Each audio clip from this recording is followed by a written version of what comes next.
Here's what's coming up on your horizon. One of my favorite things about music is that the best ballads, well, they tell a story. Today, we begin with the story of an Oklahoman and his musical connection to his boyhood hero and Oklahoma favorite son, Will Rogers.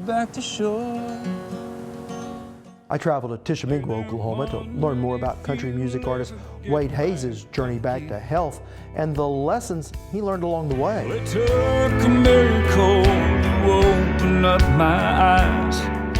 And we end our day at one of the state's most iconic music venues, the Blue Door in Oklahoma City. Stay with us for Oklahoma Horizon. Oklahoma Horizon is made possible by Career Tech, a job for every Oklahoman and a workforce for every company. With additional support from the Oklahoma Department of Agriculture, Food, and Forestry.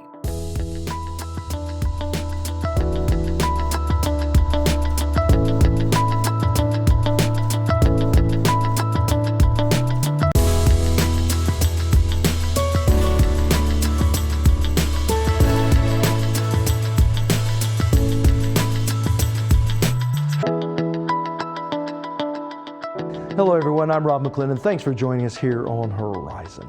Well, ask any native Oklahoman and they're bound to have some story or favorite saying from the life of Will Rogers. Even today, more than 80 years after his death, Rogers' wit-laced wisdom will not only bring a smile to your face, but make you think. And for singer-songwriter Bo Jennings, those thoughts have turned into the award-winning album and documentary, The Verdigris. Our Blaine Singletary was there for its debut on RSU Public Television to learn more on why Jennings has gone the extra mile to bring Will Rogers to a new generation. My name is Bo Jennings, and Will Rogers is my hero. He has been ever since I was a young boy. Bo Jennings is a musician turned filmmaker who was born in Inola, just a stone's throw from Will Rogers' birthplace in Oologah.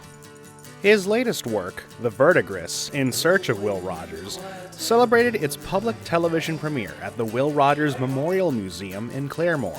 Well, I set out to make the record, and I knew that based on the subject matter, he was such a special person, I thought I need to make this record in a special way.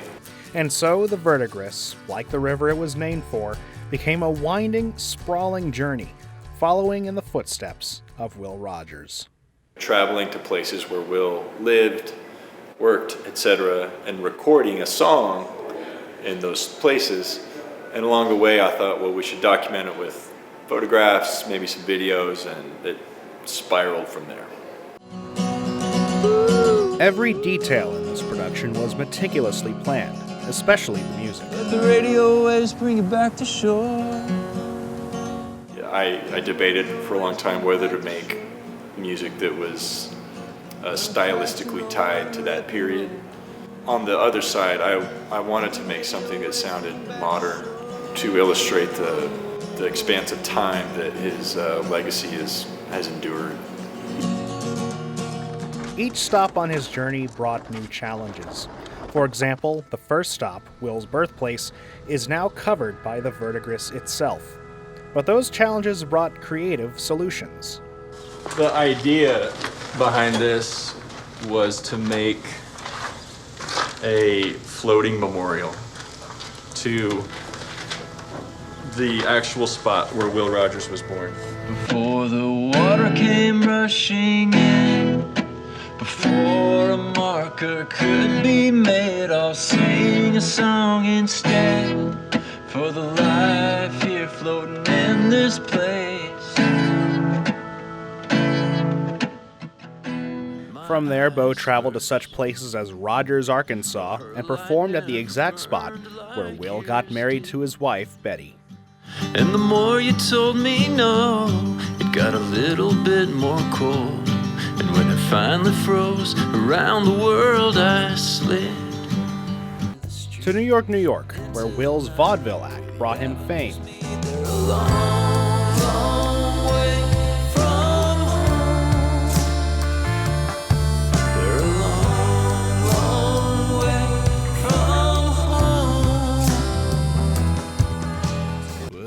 and Barrow, Alaska, where Will's career was tragically cut short. And it feels like I'm back at the start. I feel it over my head, and it flows on down to my open heart.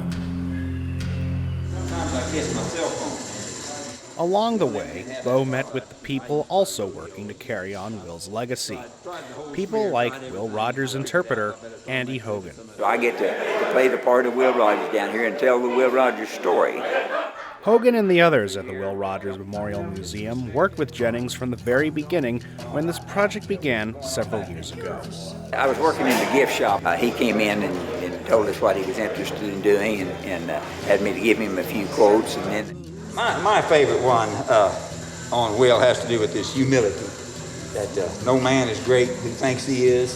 you hear somebody say it means a whole lot more than if you have to read the thing. So he got a kick out of that, and he really helped us because our job is to get Will out there. So we were certainly glad to help.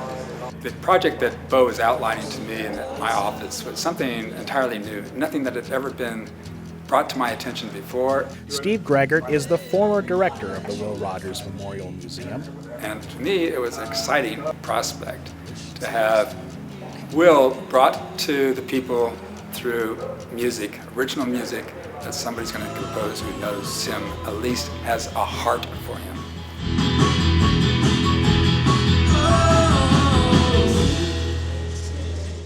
But Bo says even after this long journey, he's not sure why he has a heart for him, or why he's such an important inspiration. It's still something that isn't completely concrete or tangible, but I think you can point to any number of reasons. He was just an extraordinary person, and he did extraordinary things, and to extraordinary degrees. And perhaps his fame and carrying on his legend is reason enough. You know, he was at one time the most famous person in the world, and I think today he's fondly remembered but not deeply remembered. I think there's just an opportunity to reintroduce him to the public. What are we gonna find on Santa Monica Range? Now, since the film and the accompanying soundtrack album have been released, the Verdigris has gone on to win many awards, including the #1 Okie album of 2015. Now, if you'd like to learn more about Will Rogers, I have a link to my story on another award-winning documentary by RSU Public TV on Rogers' political commentary. And trust me, his wisdom is as relevant today as it ever was. To see that, head over to okhorizon.com and look under our value-added section. Now, when we return, the long journey back from stage 4 cancer for award-winning musical artist and Oklahoma native, Wade Hayes. You're watching Oklahoma Horizon with Rob McClendon. Weekly insight into your changing world. Well, it's now been over 2 decades since Oklahoma native and country music artist Wade Hayes made his debut on the country charts. In that time, he's had his hits, performing all around the world. But the real journey in Wade Hayes' life, well, it's been a personal one.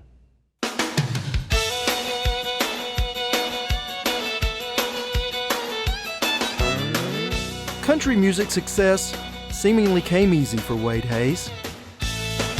Neon lights draw me like a moth to a flame. Things just really snowballed. It was a really, really fast ride once I got there. Yeah, you were young. I was 22, 23 years old at the time. I had my first hit record when I was 24 years old. I'm old enough to know better, but I'm still too young to care. Old Enough to Know Better hit #1 on the Billboard charts. Tonight's second Horizon Award nominee, Wade Hayes. With his debut album producing another 3 top 10 singles. It was the most incredible thing, and it was a blur. You know, so much happened, I can hardly remember all of it. And it was, to be honest with you, too much for a 24-year-old kid from Bethel Acres. I had never seen or done anything. And then all of a sudden, I'm flying coast to coast all the time and seeing things and experiencing things I'd never dreamt that I would get to do. And Wade Hayes' career continued to rock along with more hits despite himself. I was, really a naive country boy. And I knew I wasn't a stupid person, but I look back and think, how stupid were you? It's a hard game, and you've got to have a great team on your side. I mean, you can't do it on your own. A lesson Hayes would later be reminded of in his personal life. What I meant to say was, I love you. In 2011, I had been experiencing some abdominal pain and a little bit of bleeding, not to be too graphic. So we do a colonoscopy and find out I've got a tumor about the size of an orange in my large intestine.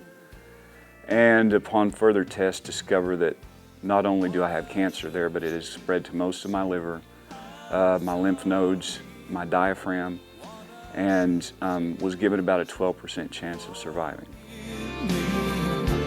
What I meant to say was, what I didn't say at all.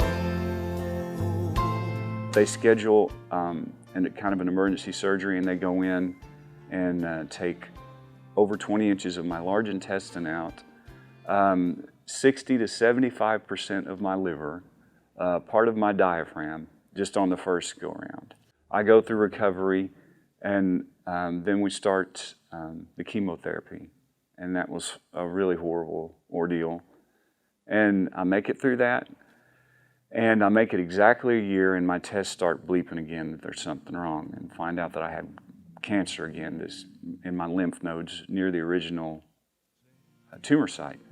So I get to start the whole process over again. See how far it spread, or just go home. More chemotherapy, another surgery, and questions on his own mortality. When I was going through chemotherapy, I started reading statistics, which I wouldn't advise anybody to do that, and saw what I didn't realize until that point what serious trouble I was in. And so at that time I wrote a song called Is It Already Time? Nothing I could do or say right then could change a thing. So I sat there alone, wondering, is it already time to move along? Have I lived my life? Have I written my last song? The writing, was kind of therapy for me, and I walked my dog Jack every day, even with the chemo bag hanging out of me. I had to wear it home, and the whole thing just sucked. Is it already time? It was horrible. Just trying to shower with this needle hanging out of you and pumping poison into you and trying to sleep with it. It's just, Sure, I might have done a few things different had I known I might not get. I allowed myself a moment to think, wow, is this really it? Is this how it's going to end? And then that was it. I put my head down and I started moving forward, and I did not look up. And began a comeback on stage, this time not just singing his songs, but sharing his journey with others. I've spoken with people after shows, total strangers, prayed with them that are facing this diagnosis, that are hurting and scared. And I can say, I understand. One of the reasons I'm sharing this story, which again, I'm a pretty private person, but I've been adamant about telling people about this, is when I was going through this, I met a man who had been there. He'd been diagnosed similar to me, and he had made it. He made it through it, and he was still alive. And that gave me so much hope. Just knowing that it could be done, it gave me something to fight for. Knowing that it's possible. I imagined a day when it was done, when I was through it and I no longer had cancer. I imagined it was already done. I didn't think about the needle in my chest or the blisters in my mouth or how I couldn't touch anything or walk on anything because of the neuropathy. I thought about the day that it was finished and when I was going to feel better. And I focused my attention on that, and all of a sudden, I look up and I'm there. Don't think about how you feel at the moment. Think about a day when it's done, like you're already through it. And that helped me more than anything. And Hayes got on with his life, began touring again with a newfound wisdom and an appreciation for life. What got this next phase of my life going, what jump-started the whole thing, I was meeting with my oncologist. He said, Wade, you know, this is a big deal. He said, you were stage 4, and now there's no evidence of the disease whatsoever. He said, you need to go live your life. Take it from someone who knows life ain't fair sometimes, man, it ain't even close. You know, it really got the wheels turning and thinking about how precious this life is and how much I'd taken for granted. You know, but as far as realizing how fortunate I am, I do. And I'm thankful to be here, and I'm living every day trying to not only convey that to people, but help other folks realize it as well. You know, this is a precious thing, and it's flying by us. Go live your life, go chase your dreams. We got no way of knowing what tomorrow brings. Now, Hayes will tell you that since his recovery, he's had one of the best times of his life for the simple fact he spent much of it focusing on others facing similar challenges. Now, if you'd like to see some of the highlights of a benefit concert he played with Miranda Lambert, Steve Warner, and Kix Brooks to raise money for the cancer research at the Vanderbilt Ingram Cancer Center, we do have a link to it under this story at okhorizon.com. Still to come on Oklahoma Horizon, going inside the blue door. But first, learning from the best. Well, I caught up with Wade Hayes as he was playing at one of Oklahoma's newest music venues in Tishomingo. The Picking Parlor is a family-friendly, non-alcohol venue for those who like live country music. Alan Stonecipher owns the 3,500 square foot facility that's designed to help up-and-coming artists. I don't pretend to be a music guru or a genius or anything, but it's something that we like, and hopefully we can help some other people in the process. And then we have the songwriting nights that we're going to do, and I think that's going to bring a lot of young people in and give them a chance to kind of pitch their songs and see, you know, kind of get a taste of what it's really like. And while Stonecipher may be new to the music business, his partner isn't. With over 3 decades of experience as a Nashville songwriter and performer, Roger Springer is partnering with Stonecipher in a music publishing and talent development program for aspiring country music artists. We wanted to bring real music to Tishomingo, stuff that you would have to drive to Nashville to see or Branson to see. And we also wanted to get involved with our local talent and our local songwriters. Alan and I have a publishing company together in Nashville that's fully functional. We wanted to find our local songwriters here and get involved with them, give them a platform and a stage to come up and sing, and we just thought it would be great for Oklahoma. Rather than having to move to Nashville like we all did, they can come right here and meet us if they have the songs and they have stuff we think's hits. We can move it from right here all the way to Nashville and have it done right there. Well, according to Springer, while from the outside it may look like there is music and then the music business, from the inside it's all business in the Nashville music machine. Well, whether you have dreams of the big time or just want to hone your musical talent, the Roy Clark Music School at Northeast Technology Center is helping aspiring performing artists. Joining me now to tell us more about all this is our Courtney May. Residents in Claremore, Oklahoma can learn from country music legends without even leaving town. Adults in the music program at the Roy Clark School of Music are pursuing their musical dreams while learning from the best. Whether it's a hobby or future career, fiddling with Jana J can't be beat. Past Hee Haw TV star and world-class fiddler, now wanting to give back to her fans who gave her so much. Fiddling is a tradition that's handed down from generation to generation, from person to person. A family love passed down to her. We lived with grandmother and granddaddy for a while, and every night we would jam. And student Charlene Smith jumped at the chance to fiddle with the best. She's committed to continuing and fostering our American musical heritage, and she's just interested in helping any fiddler be the best they can be. Tucked away in Claremore, Oklahoma, you'll find the Roy Clark School of Music, offering a variety of courses ranging from piano and fiddle to music management and business, a school infusing passion in teachers like Ray Bingham. It's made all of us instructors really want to do well, and we don't want anyone to come up here and leave disappointed, so we really do our very best. And teachers like Daniel McBride take music beyond the basics. Music is feeling, that's what it is. It makes you happy, makes you sad, it can make you angry. A design that is unique to each musician. So you can have music, sheet music, there's lots of music out there now, but you've got to have kind of a style to go with it. And because you can't play boil the cabbage like Mozart, it just doesn't work. Playing with attitude and not wanting to stop.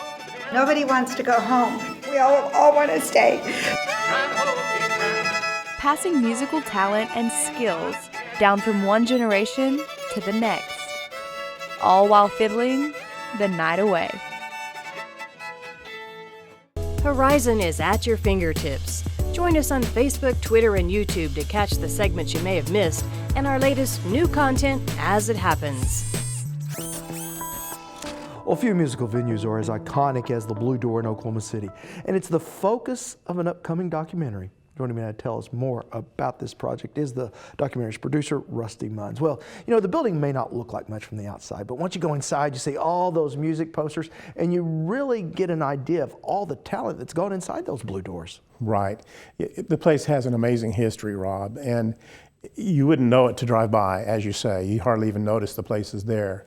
But once you get inside and see those posters and realize that for 23 years, Greg's been doing 3 or 4 shows a week. Those numbers add up pretty quickly. And the people who come to play there run the gamut of all different kind of music genres. A lot of them are from Oklahoma, but many of them are from Austin or New York or California, all over the place. Blue Door is known internationally for what it does and what Greg has accomplished. How did all this get started? Basically, Greg was kind of involved in the music business in Oklahoma, and then he moved to Austin and got real involved in the music scene down there. After a while, he moved back to Oklahoma City. He moved into this building that is now the Blue Door, and he started having house concerts there.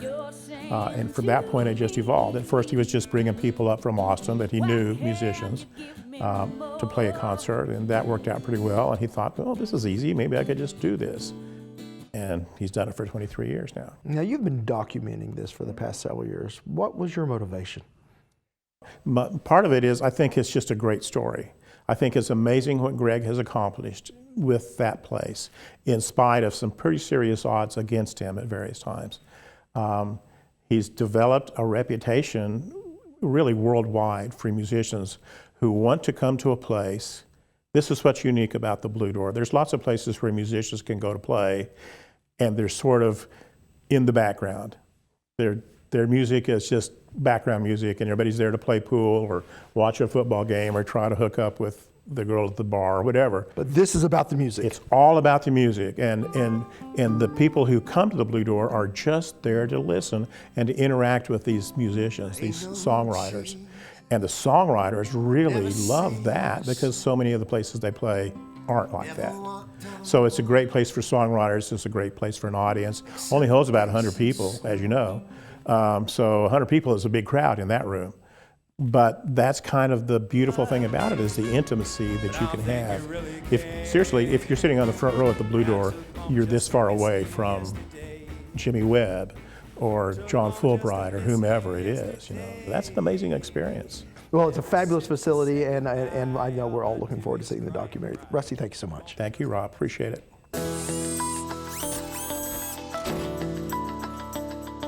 From farmers in the field to roughnecks out on the rig, Oklahomans have never been afraid of getting their hands dirty.